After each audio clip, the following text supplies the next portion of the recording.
welcome back to the HQ. Today, we're going to be reacting to Halo Legends when Weebs drank gamer fuel, which I'm guessing is a retrospective video about Halo Legends, which was a collection of various short films based in the Halo universe by various Japanese animation companies. I remember some of these. I don't remember all of them, though. I haven't watched Halo Legends in like 15 years or something. So we're going to be diving right into this thing. So let's get right into it. It's the late 2000s. Halo has No, it's just not. It's ended the early its original 2020s. trilogy. Oh. We finished the fight, everyone. Bungie was Finish wrapping that up their fight, time son. on the franchise, ready to begin a great journey of their own with Activision. Microsoft was Oh, left no. with a pretty fat golden goose. Conversing amongst themselves, they thought, you know the Animatrix? Yeah, let's do that. And so Halo Legends was born. The idea was simple. Let's contact a group of Japanese studios and work with them to adapt new takes on the franchise. Since this was a compilation interesting. of different shorts, each short needs to be looked at separately. Why not? Let's rank them too in terms of entertainment value. We'll use a 10-point system As we just to do. be simple, okay? As you do. Alright. Origins. Origins Part 1 and 2, also known as the source of any Halo lore video you've ever watched on YouTube. Origins begins with Cortana sitting alone after the events of Halo 3, waiting for Chief to wake up. But in the meantime, she begins lore dumping to herself, retelling the history of how the Forerunners fell, or at least the history before it was retconned. And as a lore nerd, I have always loved this short. The art style is relatively simplistic, looking like an animated comic book, but I think it really works in showing off these clean technological landscapes. Origins 1 feels foreign and distant, and seeing these cities, it made me realize we've never actually seen any Forerunner cities depicted in the games. Forerunner architecture is always depicted in big set pieces, surrounded by wilderness. So to see an actual city of Forerunners during their height, it was something to behold. We see Forerunners in armor fighting against the Flood, which it was probably for budget, but I don't know, maybe you shouldn't have just 5 guys fighting against the whole horde. Forerunners lose. In their last effort, they send the rings out across the galaxy. There's this great sequence showing all the Covenant races in their ancient civilizations. I get that it was for visual sake, but if this was really where the rings were set, I don't think the Covenant would have spent a while looking for the sacred art. Yeah, like, it absolutely does not make sense lore-wise, especially considering the fact that in lore, the Halo rings were sent to specific locations meant to specifically orbit gas giants because of the fact that it would be catastrophic for a species to try and settle on and populate the ring. So it's like, that's why all except for like a single installation for some reason, all of them orbit gas giants. A little bit of lore for you. Artifacts. And see how our faith has been rewarded. Hey elites, there's one right outside your home planet. Overall, it's a beautiful and concise summary of some real deep Halo lore.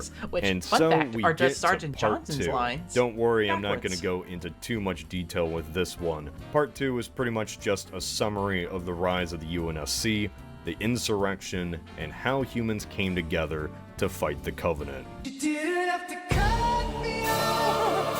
Everything seems to be going pretty by the books, up until, well, the Flood show up. For some reason, when faced with the Flood, the humans and the Covenant teamed up to defeat it. Not humans and elites like in Halo 3.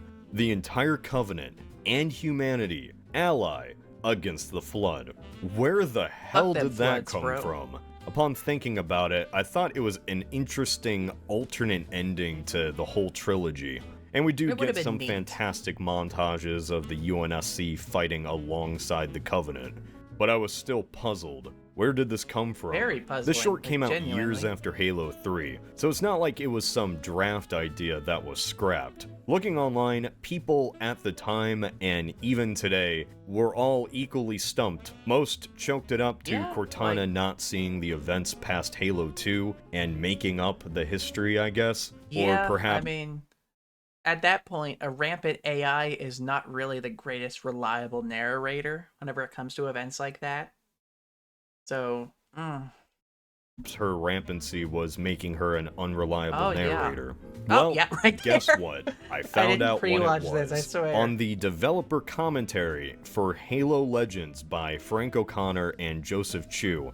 They explained it all, saying that this whole sequence was not a retelling of the past, but a hint at the future. And this whole ending, teasing the Flood coming back and Cortana's rampancy, were all hints at the future of the franchise. And I guess one idea they were originally planning on was at some point humanity and the Covenant would ally against a common enemy. Zombies. So, 8 out of 10. Good job. Don't throw me that.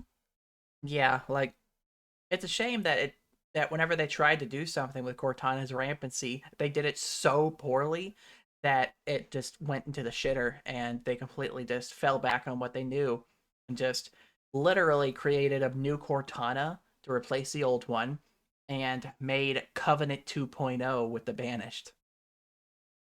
That curveball next time. The Duel. The Duel is a samurai short, but with elites. On paper, that's the coolest idea ever. In execution... It makes sense based on what we know about society on Sangelios. That Sangheili society is very much like feudal Japan, because I mean, everything is like a clan system. They all reside in various keeps with their clans. Like very much like feudal like Japan sort of society going on. So it makes sense for it to be a samurai story. The art style is very hit or miss for me. But yeah, we'll get into that later. I'll never leave you. I'm your wife. Animated by Production IG, the studio behind Ghost in the Shell and Attack on Titan, Junior High, the duel takes place on the elite homeworld of Sanghelios after the birth of the Covenant. Elite society is reimagined to be pretty much just feudal Japan. Elites wear kimonos, there are elites that look like this. The duel revolves around the original Arbiter, one who didn't believe in the Great Journey. In response, the Prophets put a hit out on him, and he has to fight for survival, taking on swarms of enemies. Prophets do love to just kill anybody that doesn't agree with them. All he wanted to do was live a simple life with his wife, and his wife, looks like that apparently. This is like the difference between orcs and female orcs. Alas, it was all for nothing. The samurai elites are led to his house. He gets betrayed by his buddy, who is forced to kill his very human-like waifu.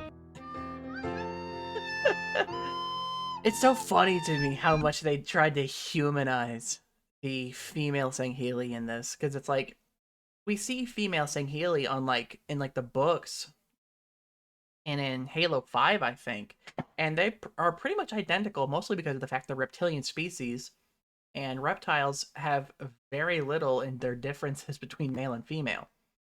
So like giving her like really accented eyelashes and a more human flat face and no clear like split in definition between her mandibles, like I'm pretty sure we see bits of her with her mandibles like split apart, but outside of that, just for I guess either aesthetics or animation's sake, they just like put their mandibles together and speak like humans, which doesn't make sense. Yeah, some of these are all over the place. With nothing left to live for, the Arbiter fights a 1v1 with Samurai Elite, and they both die in a single strike. Very poetic, very cool. The end. Let's talk about the elephant in the room, the art style. In some moments, the duel can look like a beautiful painting of a lost age, but for like 90% of the rest of the short, what even is happening? Where do some you characters can't end tell and others anything. begin? I get it's supposed to be a You can't tell painting, what but it's like somebody spilled over it with water. Whoops. I would have really loved to see the style Whoopsie-doodle. reaching its truest potential, but technology and time have not really been kind to it. It can still look great, don't get me wrong, but there are so many moments that where an things Ungoy just without its could have been a mask little on? bit clearer. Like, okay, they're now that all methane of that's breathers. out of the He'd be way, dead. I still like the duel. I think it does a good job at showing how the Arbiter was once this great title for the elites, and the Prophets used it as a mark of shame to keep the elites in line. It's a great premise, and takes place during a very interesting part of Halo lore. You know, basically any old samurai film in a nutshell. Could have done better. Samurai 7 out of films 10. are cool. Ralph. Homecoming was produced by Ralph. B-Train, who was an animation studio that went defunct in 2012. According to Wikipedia, they were once a favorite of the Yuri community, which is another way of saying lesbians. They were big with We love our lesbians. We love our lesbian game. We love our lesbians animation studios. All for lesbians. We love lesbians, don't we?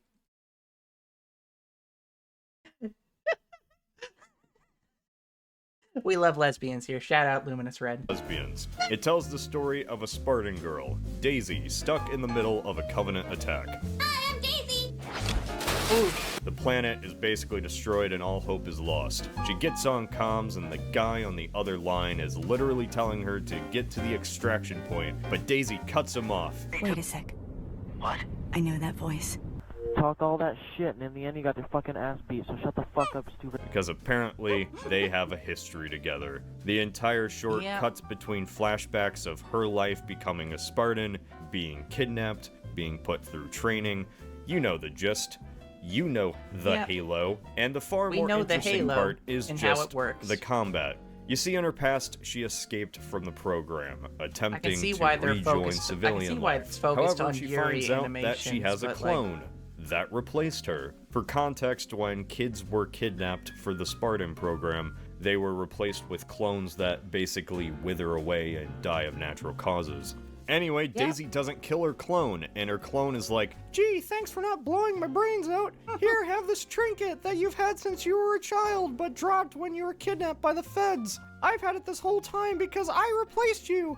It's like a symbol of your childhood innocence. Don't you get it? Don't you get that it's your childhood? Don't you It's just want to theming. spend money for this little trinket on the Halo Infinite store for 500 forgot Spartan that they fun add- bucks?" But Daisy liked the they added customization of Halo fucking 3 more and shot her on the daisies. spot. See? She's dead now. Actually, just kidding. Daisy rejoined the Spartan program, and Halsey just killed the clones anyway. Whoops. kinda hate So the short ends how, with Daisy trying to kinda meet hate up how with young they Radio make Halsey Boyfriend, in but these. before This she gets doesn't the work. chance, she gets shot by like 3 Oh. needler rounds. Which in that case, why do Spartans even wear armor anyway? Seems a little ineffective. Could have at least given her the cat treatment if she Yeah, like, to be fair, Spartan armor wasn't really made for Covenant weapons in mind. Because the whole thing about Spartans were made to fight human insurrectionists. So them being used to fight against the Coveys was very much like a last-minute addition. And fun little lore fact: Spartan armor with like proper energy shielding was not a thing until like damn near the end of the war. Like literally, Master Chief was testing the Mark V Mjolnir armor with the energy shielding, literally like within a month of the invasion of Reach, which was like one of the last major campaigns before the end of the war. Because the fall of Reach happened between September and October, or between June and I believe June and September of 2552. And then the battle on the Ark was in December of 2552. So between Halo Reach and Halo 3 was less than 6 months. Fun little lore fact for you. was gonna die so quick. You want to... Master Also, Chief Ripcat. shows up to look at Daisy's corpse and thinks, "Damn, it really be like Damn. that." Oh, hey, a new It bear really charm. do be like that. 4 out of 10, not my cup of tea. We got 3 minutes. Let's sprint this. Don't fall behind. Copy that. And the one that everybody talks about. Go. The Package is a CG animated short produced by Square Enix for the 2001 film Final Fantasy: The Spirits Within. God damn. Okay, joking. It was from a studio called Casio Entertainment, who actually did make a Final Fantasy movie. Every time I Advent watch Children, the Package, the more I begin to actually like it. And I think it's because it's just so beautiful. The Package is about a group of Spartans, including the old John 11-7, being tasked Good to old Master retrieve Chiefs. a package from a Covenant ship. I guess it was the holiday season and Amazon was being really slow. All Spartans strap into motorcycle X-Wing Yeah, those are things weird. I don't know, like, for real. and take to the center of the Covenant fleet. The entire short is basically just them getting picked off one by one until only Chief remains. The Covenant blow up their own And only ship 2 of just them to are take canonically out a dead. single The other Spartan, 3 are in blue which I team. guess, that's a cooler way to go than 3 needler shots to the chest. With Chief the only one surviving, he goes and uncovers what this package really was. Based on the bulkiness, I wonder, like, that must still be Mark IV armor, so I haven't seen any shield flickers. I'll have to keep a closer eye out on any clips he plays. Wow, it's Catherine Halsey, I hate the how creator young she of looks. the Spartan 2 project, granny. and everyone's favorite Like, war literally, criminal. she's a Why does she look like Zero Suit Samus? So here's the thing, I don't know Genuinely, if why? I genuinely enjoy this, or if it's Why? just an ironic sort of way. First off, the actual animation. It just reminds me of Red vs. Blue. It has the energy I gotta of watch a Red Monty vs. fight, Blue again and sometime. I'm all here for it. So that's about 60% of the I enjoyment do like here. the fact that they paid enough attention to have Fred and Kelly's preferred armor styles.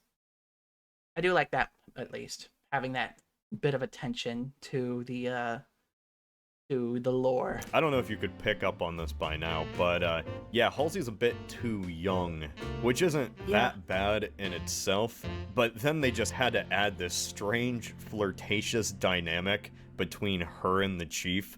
We make hate our own that. luck, I hate but that. I'll always be there when you need Don't me. make a girl a promise if you know you I can't hate keep that. it. I hate it. Still, thank you. I hate it so much. Which, if you know anything about the Halo backstory, that is horrifying. Halsey is like a mom to all the Spartan 2s. Mom. What have you done with my armor?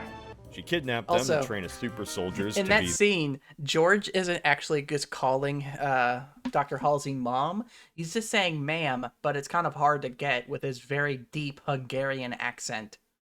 So it sounds like mom. But, I mean, it does track, considering that she's the only consistent female force in their life that they've ever known. So it would track that they would see Halsey as a mother figure. the ultimate jackboot, but she was still the closest to a mom that any of them got.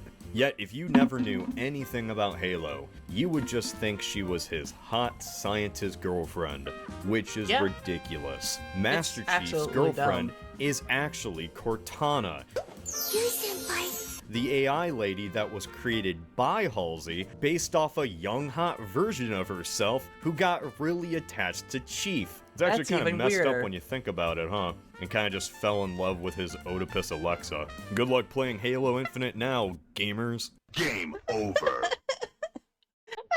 Prototype was a short developed by Studio Bones, the same studio behind this and this. So you already know it's gonna look pretty nice. Prototype is about a group of Marines Bones held is down kind by the of Covenant a as good, the planet is overrun.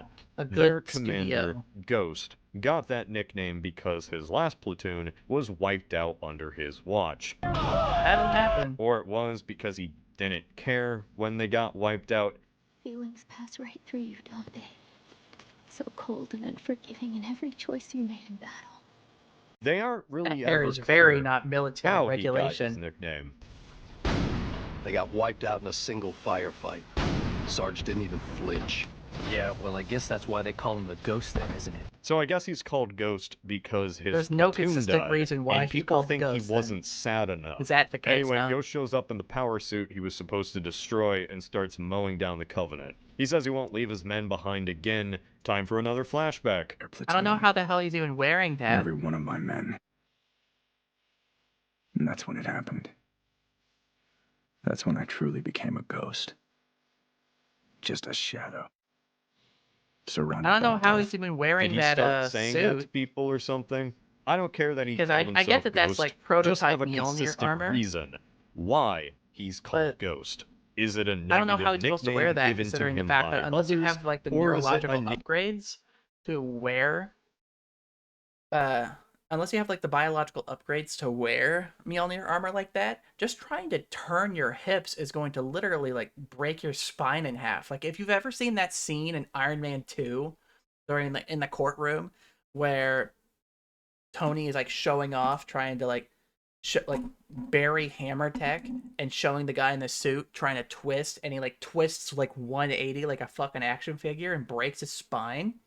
Like that's literally what would happen if you tried to wear Mjolnir armor without the neurological upgrades. That makes it that to where your neural pathways can actually respond to the armor in a quick enough way without killing yourself. Name he gave himself. Which is it? He keeps fighting and he keeps having Vietnam flashbacks in the background to when his female squad mate was alive, and she said that he was already cold. So like, was he already cold before everyone died, or was his coldness how everyone got killed? So that's a third reason for his nickname, become a cold because he piece of doesn't shit? have feelings. Genuinely. He's not human enough, which I don't know what that has to do with battle against genocidal aliens, but you know, okay. Turns out the code word to blow up his prototype suit is be human. Get it? It's the theme. And he sacrifices himself so his men can live. Hooray. I heard a lot of good things about this short, but while it's top-notch animation, and I love Studio Bones, good animation. the story just made me irrationally It's just angry not a good for story. some reason, and it's all just because they never solidified what Ghost means. Yeah, so, like, it's 7 good out animation. of 10. Good animation. Just The Babysitter was from Studio Rip 4C, that grunt same studio particular. as Origins 1 and 2. It tells the story of a group of ODSTs tasked with escorting a Spartan on a sniper mission to take out This a one in prophet. particular It is really explores good. the I deep like this one. rivalry between ODSTs and Spartans, I'm not crippled. Put me down.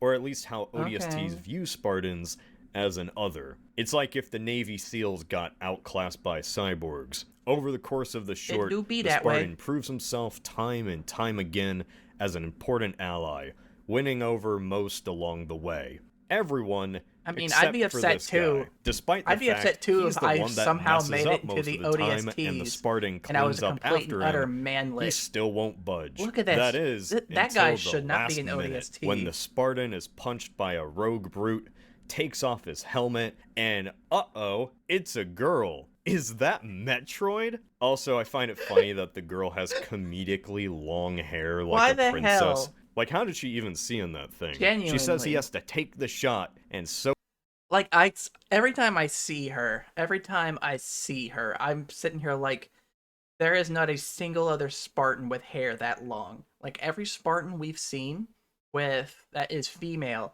has short hair. Like the longest hair I've ever seen is like maybe Linda with like her red bangs, and that's it. Because I'm pretty sure Kelly has a buzz cut. Linda has like a Karen bang thing going on, but short in the back. There is not a single Spartan that has long hair. So why the big, like comedically long Princess Peach hair? he does, and the prophet goes down. So, you must be silenced. Kabang. Rip to that prophet. In the end, the ODSTs learn to respect the Spartans, and whenever someone insults them at lunch, they punch him in the face. So really, I have no complaints about this one. 9 out of 10. Oh, I know what the ladies like. It would be neat if we see those characters come back as like a fire team in like the Spartan Force. You know, just really dig into the old lore like that. But still, I am a little worried. Yeah. Come back! 1337. Leet. Odd One Out is a comedic short animated by Toei. You know, same studio behind Dragon Ball and One Piece. I mean, I don't know if you could tell. It really is a tragedy that Toei has to be such a terrible company, because this is actually my favorite Honestly, of the like, shorts. fuck Just Toei, flat out. but It doesn't take itself genuinely. seriously. I did it! I love Odd One Out begins because with it's such a wild... 1337. Falling out of a pelican and crash landing on an unknown planet. Nobody really seems concerned with this. Apparently this just happens to him a lot. Abandoned because nobody cared to just circle back around. 1337 puts his Spartan training to the test. But then some cave children show up with their pet dinosaur and he's tossed around like a ragdoll. Meanwhile, at Covenant Land, the prophets decide to deal with Master Chief once and for all. They decide to send their greatest fighter, roided up Brute. His muscles are big and his brain is small. The Brute gets sent to the planet to fight Master Chief and coincidentally runs into 1337. I guess all Spartans just look the same. 1337 teams up with some teenagers who live on the planet. Those are some Dragon Ball-ass children. And together they all Mama show and fight, Luigi to you, powers and Mario. all, against the Super Saiyan Brute. I like all the small uses of Halo equipment, utilized just like there's some sort of special ability. In the end, the kid's mama turns out to be a lost AI living in a downed ship. She wakes up and blasts the Brute right out in the space. Just a random all is AI. Safe. 1337 with the battle won. That's He's definitely carried off rampant. by a pterodactyl, never to be seen again. The end. He's fucking This dead. was the best one. Probably. 10 out of 10. 10 out of 10. Absolutely. So that was Halo Legends. They're a lot of fun. A lot of like fun little retrospective onto them. A lot of weird stuff in it, like the weird propensity to make Dr. Halsey just a young lady instead of like the grandma that she is. Our favorite, like, grandma war criminal. But other than that weird hiccup, a lot of fun all around in the various shorts of Halo Legends. And I wouldn't mind some of the elements being reused later, you know, except for in the case of them taking Daisy's charm and making it into a freaking accessory item in the multiplayer online shop. That's dumb. But let me know what you think about Halo Legends and the various shorts down in the comments below. What's your favorite short? Talk about it and let me know. Hit like on the video and I will see you next time at the HQ. Bye-bye.